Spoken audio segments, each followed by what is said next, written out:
I'm Henry Donnelly. I'm the Apprentice Distiller here in Middleton Distillery. So I work closely with Brian Nation to create new innovative distillations, both whisky and gin, in our Microdistillery in Middleton, which is dedicated to innovation. So what made you choose to get into distilling? My story is that I was studying process and chemical engineering here in Ireland, and I'd been working in my grandmother's bar throughout college. And one day my uncle said, "Henry, you have to come in and do this Jameson tasting." And I was like, "Joe, I don't work on Thursdays." He's like, no, you have to come in, otherwise they'll be annoyed with us. I was like, okay, fine. So I came in and this guy was doing all this talk about Irish whiskey and Jameson. And I knew what Jameson was, and I knew what Irish whiskey was, and I knew about Redbreast and all our other ones.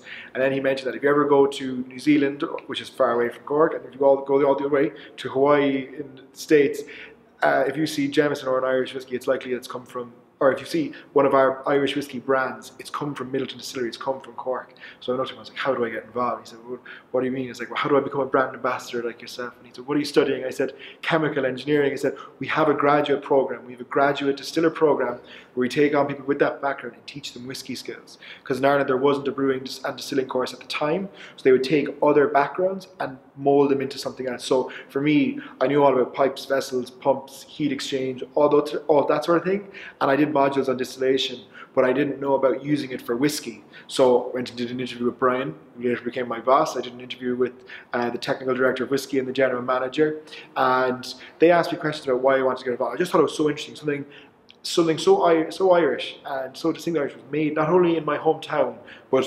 travelled to every corner of the earth. So I thought, wow, this is cool. So I did the graduate distiller program for a while, and they showed me what made a good whiskey. And then the opportunity came up to become the apprentice distiller. And you know, so at the graduate distiller, I'm learning how whiskey's made, and in the apprentice distiller role, you're really learning to kind of hone in on the skills to become a distiller and what's needed. And Brian, as the master distiller, teaches me that. But what they've done is they fitted the apprentice role into being innovative, so questioning why we do things and can we move in other directions to try and come up with new ideas. And we have, and we're working on stuff. And then this gin is an example of something as well that we've branched into from whiskey. So I think it's fair to say that Irish distillers are better known for their whiskies. Why make a gin, and why now? People thought that the gin was a craze. Our original gin from 2005, was, as we said, premature. And while we were celebrating our whiskey, and we didn't need to do gin because gin was kind of produced as a source of revenue for those who had barrels maturing for the first time.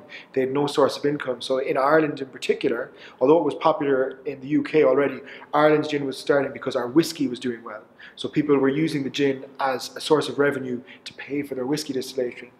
Little they realised when gin was available to people, it became popular. So there was this idea that, oh, gin is the drink, and I started working in whiskey at the time. Like, why are you going into whiskey? Gin is the craze. I'm like, well, actually, it's all going to come around to whiskey now. But it seems like gin is here to stay, and that's why we wanted to become a part of it, because we didn't need to do gin first, and we didn't feel like we're coming last. It's just the time suited us now because we feel that it's kind of stabling out, and gin is going to be here for the long run, both in Ireland and internationally. Brian, as I said, is always challenging me to come up with new ideas, and we'd looked at different whiskies, but as our focus was always on whiskey and Brian's attention to detail and precision and his teaching, he asked me, what else can we do? And I said, can we do a gin? And he said, we thought about it, and we had a few conversations, and then we became aware that Mickey's Belly, which is our gin still, was still in the main plant, hadn't been used in a number of years, for when it was previously used for crimson gin. We thought, okay, here's an opportunity. We have the gin, so we have the equipment. Can we move it to the micro where it's more suited? The main plant is quite automated now because of the growth of Irish whiskey and its development. It wouldn't have suited being out there, so it would make more sense to bring it down to the micro. We then approached marketing. We're like, can we do this? And like, yeah, it fits perfectly into the Method and Madness brand, using the old and the skills of the masters and kind of the traditional way of doing things, and bringing it into a place where the focus is innovation and madness. And while we have the equipped mixed belly it was made in 1958, and that was original use, or original time of use, and then last used in 2005, we had something that brought us the method, and then our madness was the botanicals that we were going to signature our gin with. So we have 16 botanicals in total. 14 wouldn't be strange to any gin, but it's the two signatures that give it the madness. So that's why it fits in. We had the old equipment from our old distillery, we had the expertise that had been passed on through generations, we had an area for it to fit into, and we had a brand for it to fit into. So everything kind of aligned perfectly for us, and we had time on our hands, so we had the time to put into it as well, which was great. So what's next for the Microdistillery? The last year have been really good for the micro. So a year ago, even less than a year ago, we only had our 3 whiskey pot stills and the equipment to go with it.